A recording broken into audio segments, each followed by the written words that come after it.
Hello everybody. I hope you had a happy Thanksgiving, and we extend a special thanks to the incredible men and women serving every day to protect us from harm and defend the freedoms we cherish. In many ways, this has been a difficult year, and our politics can often seem irredeemably broken.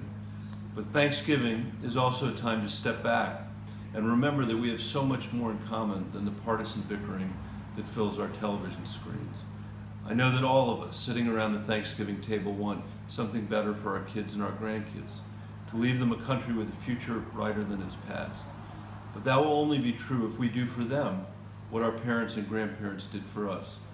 We now face a test of our commitment to providing that future. As early as next week, the United States Senate may vote on a tax bill, an incredibly consequential piece of legislation, affecting our entire economy for decades to come. Written in secret, this bill is being rushed to the floor without hearings or the chance for the American people to weigh in. As the vote approaches, I'm reminded of a mom I met in the small town of Rifle, Colorado, at an early childhood center. In the course of our conversation, she said to me, "I have a job, so I can have health insurance, and every single dollar I earn goes to pay for this early childhood center so I can work." Too many Americans face this cycle, living each day with impossible choices their parents and grandparents were never asked to make. Yet under the Republican tax plan, people making over $1 million a year would receive tax cuts of about $59,000 per year, while families earning $50,000 or less would see just $160 or $7.50 more each paycheck. Tens of millions of middle-class families would actually see their taxes go up.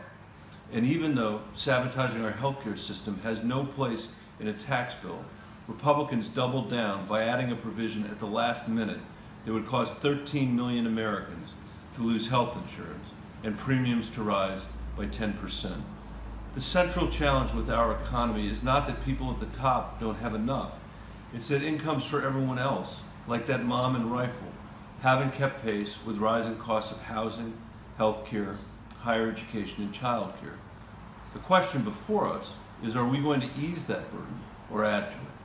This bill helps the relatively small number of families that make over $1 million a year and adds to the burden of others. That alone should be enough for us to scrap this approach. What's even more stunning is that it does this while adding at least $1.5 trillion and perhaps as much as $2.5 trillion to our debt. Our kids will bear that burden, and the debt will restrict their future. America's children don't have a vote in the United States Senate. The generation after them doesn't have a vote. We owe them the freedom to make their own choices, the same freedom our parents and grandparents had the decency to provide for us.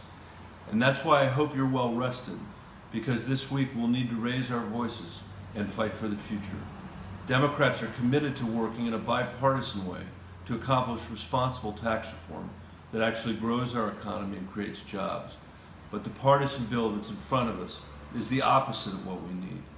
Please take the time to let your representatives know that you want tax reform that lifts every family. Thank you.